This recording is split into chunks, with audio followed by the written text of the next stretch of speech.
Bienvenidos to Merendiando. Today our guest is Yolanda Bonnell. Yolanda Bonnell is a queer, two-spirit, Ojibwe, South Asian performer, playwright, and poet from Fort William First Nation in Thunder Bay, Ontario. She's now based in Toronto, or Toronto. Yolanda has performed at Stratford, the National Arts Centre, and theaters across the country. She premiered her solo show Bug at the Luminato Festival in 2018, and she's currently developing White Girls in Moccasins in residency at Buddies and Bad Times Theater. In this episode, we talked about decolonizing theater, what it takes to create during these pandemic times, our relationship with the earth, and cake. Yes, cake. Speaking about cake, my birthday is coming up soon, so I'm gonna attempt to make a tres leches cake. I believe in you.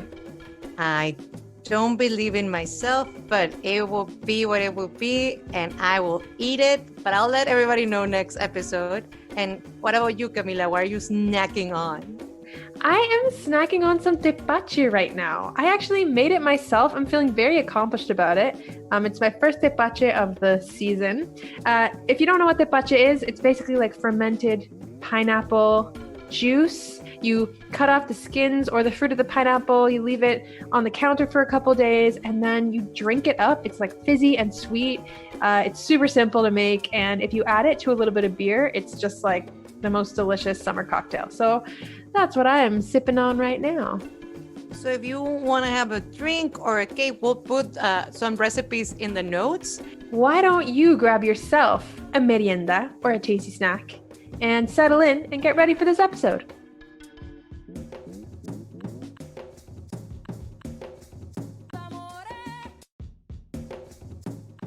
How is it going, Yolanda? Oh, it's okay. It's actually not too bad. I think by this point, we're like 2 months in? I don't even know. Yeah, what is time? What is a calendar? Who knows? There's this sense of like, what's happening is that every time I go to bed, I'm like, oh, here we are, we're in bed again. Like it feels, and it's weird because like going to bed is something that we've done. Like it's like I've done this before. Was doing this every night. But there's something about this, like, I think it's the sense of like waking up and then we start the day over again, that like Groundhog Day kind of like feeling. Which is something I was talking about with my therapist this morning, that is sort of like that feeling that's like happening right now because we're already so long into it, and so now it's starting to feel sort of Groundhog Day-ish. So I'm just trying to like switch up my schedule every day so that I don't feel like this repetition feeling is happening, but just trying to stay ahead of the emotions right now. If I make a schedule and that schedule like changes every day, that's okay. But as long as I've got something that like helps me sort of like feel like it's not even like feeling like I'm doing something. It's just feeling like there's some sort of purpose to the day. And it's okay again, like if there's not, like Sunday I did like absolutely nothing because I was like, sometimes you need to do nothing. And that's okay. It's the day of gay Jesus. It is the Lord's Day. So then can I ask, like, as an artist, how have you been dealing? Like as a human, totally. But how do you feel creatively right now? It's so interesting because that just made me think about before all this happened, my whole thing was that I'm really bad at being a human, but I'm really good at being an artist. And now I'm like trying to human. And I'm like, okay, so this is how we human. And I'm like, how do artists in this pandemic? Like, so I'm feeling a lot of like creative thoughts and like feelings, but having trouble sometimes putting them into motion. So like I think about like something, I'm like, oh, I really want to write about this. And then I just don't do it. So it's a little bit tricky. It's funny because I have 2 workshops, like virtual workshops coming up in the next like 2-3 weeks for 2 of my plays, and so I actually have to sit down and do rewrites this week. So I'm excited about it. Like I'm excited to dive back into it, but I'm a little nervous about how I'm going to make this feel like a space that I can create in, because often I would not write in here because it's easy to get distracted. Or I would be in the mountains, which is where I'm supposed to be right now. I'm supposed to be in Banff in the mountains writing my play, but yeah. And how are you dealing with that, with having like that plan, or like the plans that you have for the year and then seeing that things are moving? Like, Yeah, I think it's like I've always sort of had to go with this idea of like accepting things that I can't change. Um, a long time ago, a friend of mine told me this saying, or this like thing that she would tell herself, that she heard from someone who was a practicing Buddhist. Um, so it is. So it's just about accepting the things that you can't change. Like things are going to happen, and you're going to feel the way you're going to feel about it, and then you have to accept it and like move on. And it's sort of explored too in the book Tuesdays with Maury. He talks about detaching from it, so like that you feel the emotion and you feel it with all of your body, and you go through it and you're like, okay, and then you just detach from it. I mean, it sounds a lot easier than it is, and we all know that, but planting the idea in my head and like sort of moving forward with this like so it is, which has literally saved my life in a lot of ways, because I started practicing it in little ways. Like my mental health would have me in fits when things would happen that I couldn't control, like if I missed the bus or like whatever, like things that I just like, you have to like just be okay with it, but I would like take it out of myself. And so this sort of helped me through those sorts of things. So when something like this happens, where there's literally nothing I can do, it's just I have to like feel the feel, and then like, all right, well, how are we gonna move forward with this? Like, what are we gonna do to like make this the best possible situation for whatever? Like, where can we find positives in this? And I think that there are lots of not positive things to the situation, but ways of finding positive coping mechanisms or positive outcomes. It seems like what you were just talking about, that anchor of that phrase is really helpful. And it just seems like you have a spiritual approach to your work, Yeah. potentially to your life. So I was just wondering if you want to talk a little bit about your creation process. Yeah, I have discovered in the last 2 years that land-based creation is something I'm really curious and interested in. And the last play that I wrote it in Newfoundland this time last year, and really tried to find inspiration in all parts of the land. And so I find that for me, my creative process is rooted in the earth and like in the land. So like I took this rock and I looked at it and I was like studying it, and so I started writing about this rock, but the rock was like a metaphor for like Indigenous women, or it was something like that. And so like that or like when you have like, you feel like you have this hard exterior but you're really like glittery on the inside, or you really like have this like power or passion on the inside, because in the rock, when in the cracks there was like the sediment, like the shimmer, and so like things like that, like being inspired by natural things to use them in telling stories. That's one of the things I'm the most interested in right now. And pulling from my own experiences and like finding ways that I can expand upon them or use them to tell a story that's not my story, but like a story that's like similar to mine, that other people can find relation to. It totally makes sense that it would be a shift to have a land-based creation process, but then be like in one place. Yeah, I did a in conversation series with buddies a few weeks ago, and one of the things I was talking about was that the thing that we often forget when being in a city is feeling the land, because it's easy to like be like in this concrete jungle, right? Like, there's a tree here, there's a park there, there's whatever. Especially now, people are like going to their lakes and they're going to their parks, and I'm like, girl, you could have been doing this like last year, like, and having the same appreciation for the land that's always been there for you, but go off.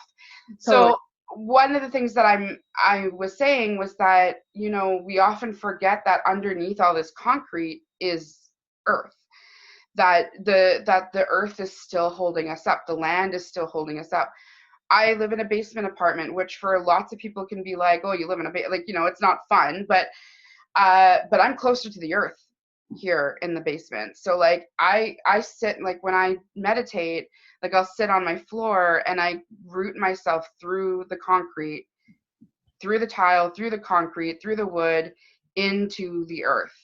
And I think that that's something we can all do no matter where we are. Like, no matter if you're in a high rise, you need to use that. It's like, it's theater school, right? Like you use that imagination. You think you have to use your brain to like project your body, like to send your energy down through your floor, through the ceiling of somebody else's place, through their space, through their floor, through the next ceiling. No matter how far you are up, you keep going down and down and down and down and down and down and down, and you root into the earth. And you can feel that shift in your body, in your spine. Like you can feel it. And I think, and a lot of that, again, like that is, it's theater practice, it's arts practice to have your body connected to earth. And I think it's like deeply indigenous, and it's something that we can all sort of remember that, you know, underneath this city is our mother. Totally. Yeah. I feel like I just went on a guided meditation for like a minute. We're just gonna take a pause from this interview. We're all gonna lay sit on the floor. Yeah, it's like 10 out of 10 recommend. Amazing. Yeah. Well, exactly. I feel like people are really appreciating what's around them right now. Yeah. And that is huge. I was talking to a friend about this. It's like we're all living in this state of nostalgia. Mm-hmm. Like it's, if you see most of the pictures on Instagram or Facebook, it's just like throwbacks. Everything now is a throwback. Mm-hmm. It's like this weird, like we're all being like, remember when we were outside? And it was like, yeah, it was 2 months ago. But it feels like like, remember when you touched your friend? I was like, oh, those were the days. Like what? Yeah. I've been watching a lot of movies with my friends, and with my roommates, with all my friends, my roommate, with my all of my one roommate. Yeah, it's just a very strange time. None of us have ever experienced anything like this, I don't think. And like, it's this sort of like strange feeling of like, on one hand you're like, we're all in this together, so we're all going through it, and which like makes you feel less alone in some ways. But on the other hand, you're like, but this is also really terrible. And and you're right, like we all are dealing with it differently, because we all have different like things that we're dealing with, whether it's mental health or who we're with, or like, and like I keep hearing these stories about people who live with roommates who are like inviting people over and like hanging out with like groups of friends in their apartments, and I'm like, what are you doing? Yeah. What? It's this constant like thought about like, who are you putting at risk, and like what is the like cost risk benefit in terms of going to bring somebody something. Like, and whenever anyone's like, I'll bring you this, I'm like, I don't want you to leave your house to like risk getting sick or like risk getting someone else sick. And really, like, we all just need to take a collective breath. Yeah, we need to chill. Yeah. I think we should try to have a collective breath to see if it actually, like, in the world, can you imagine, like, oh, like, Yeah. what? Well, because people who haven't had to deal with anxiety are now dealing with anxiety. Yes. That's the thing. I'm like thinking about people who are like not used to crisis, or like not used to like instability. Yeah, like all of those people who are like having to now just deal with it. There's a part of me that's like, welcome. And then there's another part of me that's like, I am sorry. And those are true at the same time. Yeah. Like some people are calling this time the great equalizer. Like finally we can all just like see each other on the level. And I'm like, I don't know. I think that's a good provocative statement, but equalizing, no, there's still a lot of inequity here. And like a lot of people are saying, welcome to the party, right? Like we've been stressed about our survival like for our whole lives. Yeah. So welcome to that feeling. Yeah, it's not like I want people to like I'm talking with cake in my mouth. It's not like I want people to like feel what I've been feeling. Like I never wanted to wish any of that on anybody. Yeah. You know, but it's also like, well, I guess now you know. Like now you maybe like if you didn't have empathy before, maybe, and this is what I was talking about when it came to like finding those like positive outcomes, like spinning that narrative in a way where it's like, well, if people who like, didn't have any kind of understanding for somebody who was like agoraphobic or like was super high anxiety, you kind of now have an idea of like what that person is going through. So maybe, you know, in the future, you might have a little bit more empathy instead of being like, well, just get over it or just leave your house. Like, it's not that easy. That feeling of being stuck, or that feeling of like the stuck feeling, the physically stuck feeling is the exact same as an emotionally stuck feeling when you're agoraphobic. I didn't leave my house there was a point in my 20s where I had to take medical leave from work and I could not leave my house for like a month. It feels like it was 2 months. I used to say it was 2 months, but who knows if it was that. I actually don't know how long it was, but I just couldn't leave my house. Social anxiety and generalized anxiety is so high sometimes in people, in myself, that like leaving the house was something that just wasn't possible for me. And so now people are feeling that sort of physical feeling of not being able to leave your house, which is what it feels like when you're agoraphobic. Oh. And so it's like, it's a really interesting sort of, you know, dynamic right now that people are feeling the effects of mental health in different ways. Yeah.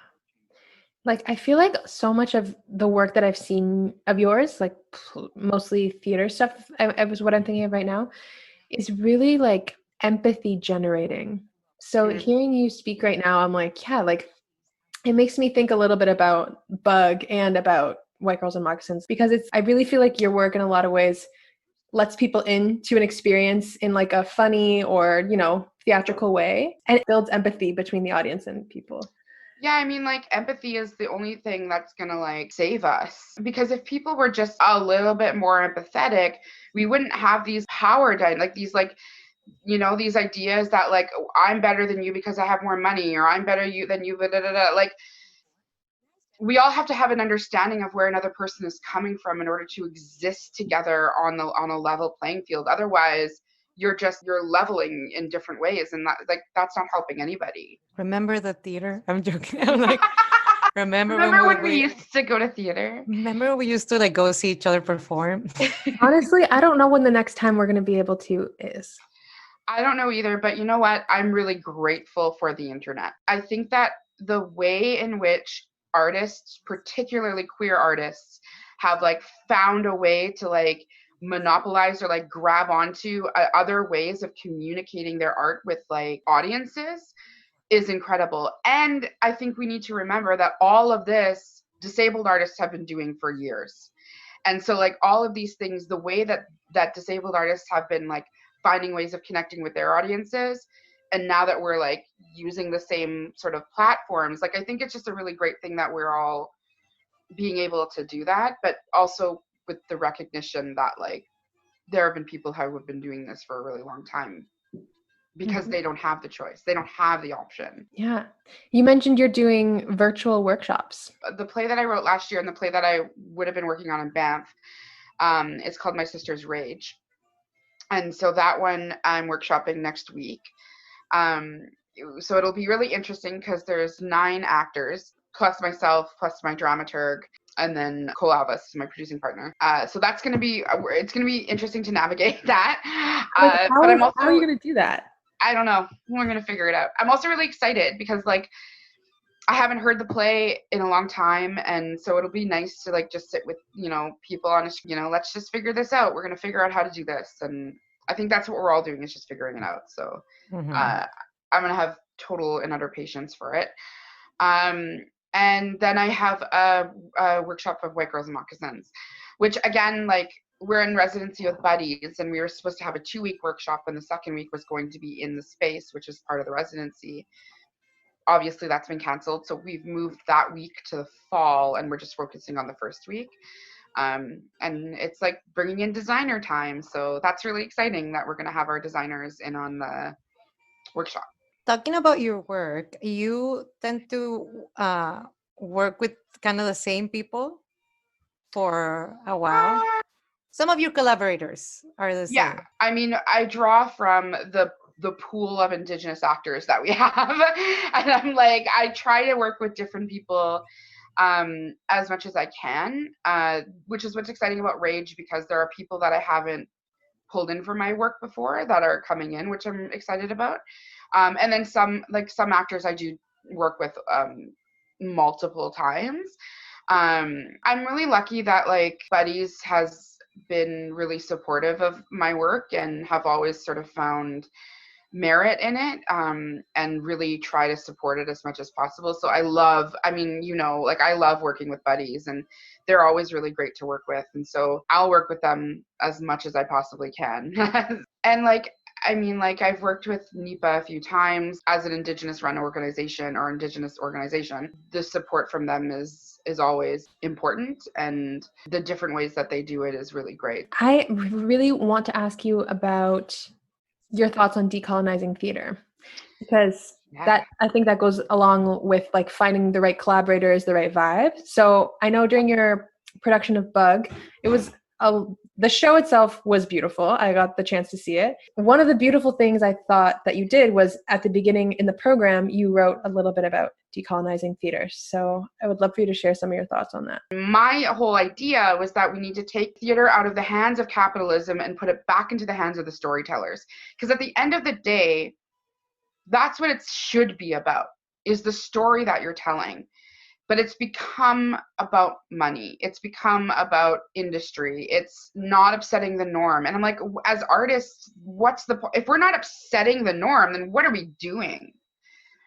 And I mean, like, there is a place, I think, for the way that theater runs. Like, lots of people are fine with it and, like, are okay with it. I know a lot of people that aren't happy with, like, working 6 days a week, 8 hours a day, 9, 12 hours a day. If you're a production person, like, you're working, like, 12 to 14 hours for tech weeks. It's bonkers. And this whole, like, suffering for your art thing, like, why? Why is anyone suffering for anything? Like, I did not choose this career to suffer. Like, what? Why does that come with the territory? Why? Why? No. So I decided no, like, I don't want that for the work that I'm doing and the rooms that I'm running. And Cole was on board because we've been doing this forever. So, like, we just thought that, like, you know, moving forward, if we can at least create spaces that are safe for our artists and our production staff, and like any designers that are coming on, or anybody that's working with us, we're going to do whatever we can to make that space decolonized, and so that we taking down those structures.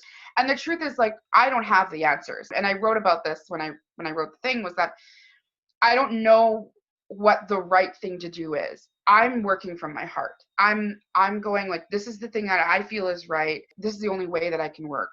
But, like, all I know is that when you tear down a structure, you're left with a mess. And so it's our job to, like, sift through that mess and be like, okay, what is salvageable here? What works? Like, oh, right, okay, this works. So let's keep that as a foundation. This does not work. Like, we're going to leave this out there. Like, talking to each other, communicating with each other, knowing how to be in space with one another, keeping each other safe. Like, I just don't understand, like, why we need to run something that's supposed to be, like, creative and joyful and freeing. Why do we have to run it in such a rigid way? If you look at Bug, there was nothing that was about that show that wasn't, like, I don't think, like, on par with any other show that, you know, has gone up. Like, you're not losing anything by doing theater this way. Like, you're not losing anything by decolonizing it. What you're losing are structures that are hurting people. And I'm hearing that decolonizing your space and creating safety are very linked for you. Can you talk a bit more about that?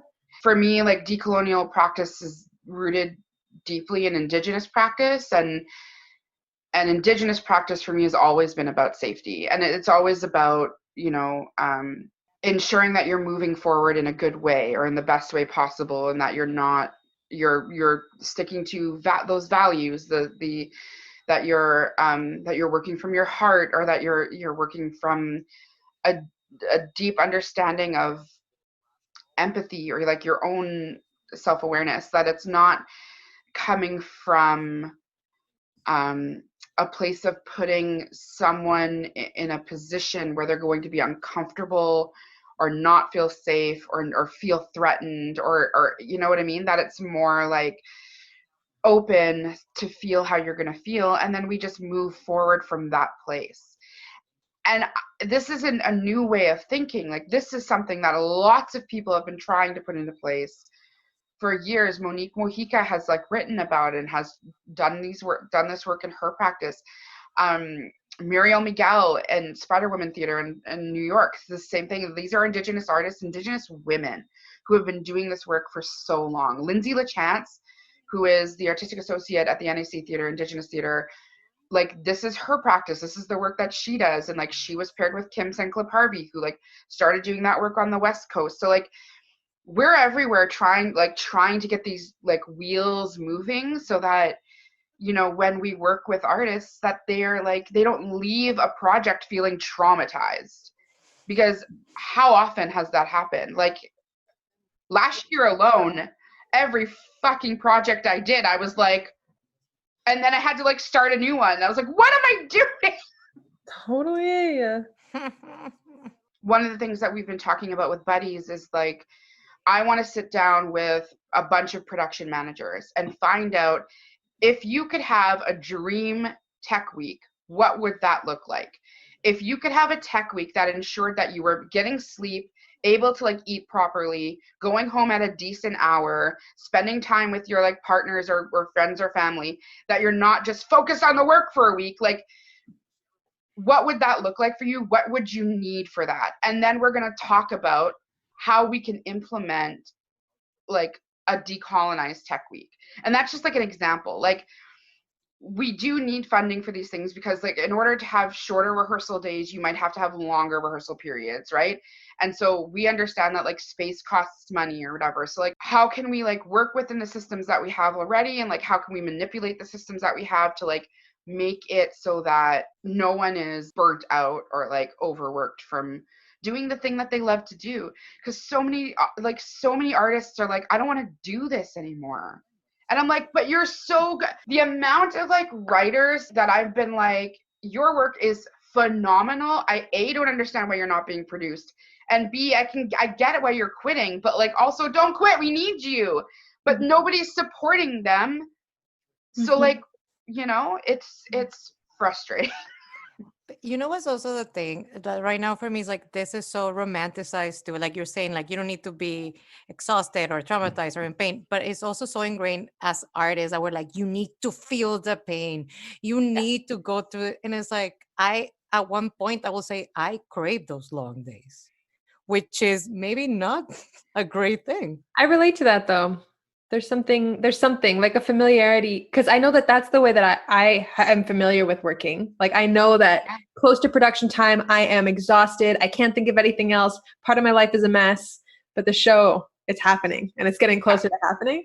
So I get that, Monica. I think like I crave it. Definitely. Like, I mean, there are lots of like parts. Like, I like had a great time in Stratford, not all the time, but like, there's something about like the schedule and like the rigor. Like, we all feel like, you know, there's like a sense of like, I worked hard and like, this is the thing and there's the outcome. And like, I like 100% understand that feeling. And like, I get it. Like, I feel it too in a lot of ways.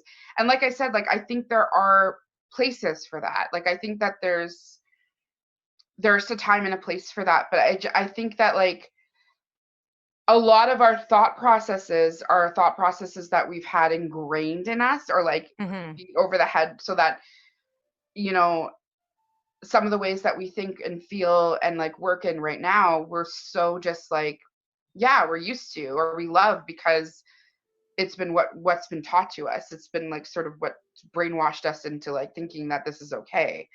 But I think it's just like sifting through some of those behaviors or some of those things and being like, is this healthy though? Like, we love a lot of things that aren't healthy. Yeah. Relationships. Like, how many things do we love that aren't healthy? There's numerous things, right? So like, how do we break up with those things, you know? That's something really interesting because actors or performers, we work with our bodies and our feelings, and we keep putting them in jeopardize to do the same work. 100%. It's wild. It's wild. It's like when I was doing Crack Walker, I literally every night was spotting because my body believed that it was losing a baby every night because I couldn't tell my body that it wasn't real. Like my body was like going through the thing. I knew I was fine. Like I was okay. But my body was like hyperventilating and like having a moment and being like, you killed my baby. Like I was going through it. And there was no way of convincing my body that that stress wasn't real. Like that stress that my body was feeling was real for my body. Yeah. Like as actors, as performers, it's really weird what we do. Totally. And we need to have techniques to like protect ourselves. But Yeah. at a certain point, techniques are amazing, but why don't we shift our systems too? Like we can. Yeah. Totally. And not just for actors, like you said, production people. Oh my God, they deserve so much respect. And they work so hard. Yeah, they really do. And so you perform in a lot of places and you do a lot of stuff. And one of the things that we love, because we've seen you perform, is when you do burlesque and you have this beautiful character called Sita Moon. Yeah. So how did you get into burlesque? How did she come to be? So a friend of mine, Jordan Campbell, long time ago was like, you need to do amateur strip. And I was like, girl, no. But so amateur strip judged by drag queens is like a thing that was happening every month at the Round venue in Kensington. And it was like, you could go and like perform, like you just signed up and you would show up and you would do the thing. And like stripping was like any that you could get completely naked, you could get not naked at all, you could like, it was totally up to you.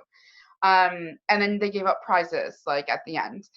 And so there was a point in time where I was just feeling really, really bad about my body. Like I just was having a lot of like dysmorphia and like not feeling great. So my answer was, let's go get naked in front of a bunch of people. Because I knew that no matter how I felt about it, everyone loves to see a fat bitch on stage loving herself. Everyone loves it. Like people go wild for that shit. So I was like, you know what? I'm going to go to a place where my body is going to be celebrated because that's going to make me feel better. And that's what I did.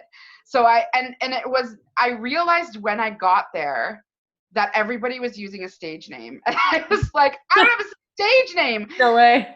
And so the theme of that first one was you've died and then you come back. What do you come back as? So I immediately was like a vampire, like obviously. So I bought like fangs and like had them in. So I was like, I need a good vampire name. And so Sita, there is this series of books that when I was a kid, I started reading, I was like maybe 11, called The Last Vampire series by Christopher Pike. And the lead character vampire in that, it was named Sita. Yeah, and she's named after the goddess Sita. So Sita is actually a Hindu goddess in Hindu culture. And I had like a band named after her like in high school because I was like obsessed. So I was like, Sita is definitely the first name. The band that I had was Sita's Sun. And I'm like, well, if I'm a vampire, gonna be Moon. And then it also played as like a pun in a way because it sounds like see the moon. Oh yeah, like, yeah. My butt. So there's some, so I was like, this is perfect. I'm like, see the moon is perfect. So yeah, I started doing that and then I was like, I need to keep her as a vampire. So every time I perform, she's got the thing. She's a vampire. So she's a vampire stripper. That's amazing. Yeah. That's amazing. And then I started getting booked. So it was really funny. Like I started doing the amateur strip every month and then was being booked by other like party producers. So they would see and then they would be like, I want to book you for like Burlesque at the Beaver or like lavender. So it's been really great. It happened so quickly, and I was like, suddenly I'm doing. Suddenly I'm a burlesque performer again. Add that to your resume amongst the other talents. One last question that we love to ask because we are called Merendiando. What is your pandemic snack? I mean, look, cake has been a running theme so far. Amazing. I mean, I've always sort of had like a chocolate. I have a chocolate problem, but I've been making cakes not very well, but I still eat them. So that's all that matters. That sounds like luxurious and delightful, though. Yeah, it's pretty good. So yeah, I'm gonna say cake. Okay, cake. Yeah, cake. Awesome. Okay, thank you so much for taking the time to talk to us. We really appreciate it. Thank you. Thank you You're for awesome. having me. You're awesome. This podcast is recorded in Toronto, or Dagarondo, the territory of the Anishinaabe Nation, the Wendat Nation, the Haudenosaunee Confederacy, and nations recorded and unrecorded. We are deeply thankful to these nations for stewarding the land so that we might live in peace and respect for each other. As it is outlined in the Dish with One Spoon Wampum, that all people who live here, settlers, indigenous folks, and others, must adhere to. Radio Luna Teatro is produced by Aluna Theatre with the support from the Metcalf Foundation, the Late Law Foundation, the Canada Council for the Arts, the Ontario Arts Council, and the Toronto Arts Council. Aluna Theatre is Beatriz Pisano and Trevor Schwellness, with Sue Ballant and Gia Namens. Radio Aluna Theatre is produced by Camila Diaz Varela and Mónica Garrido. For more about Aluna Theatre, visit us at alunatheatre.ca, follow at Aluna Theatre on Twitter or Instagram, or like us on Facebook. Follow and subscribe to this podcast on iTunes, Google Play, or wherever else you get your podcasts.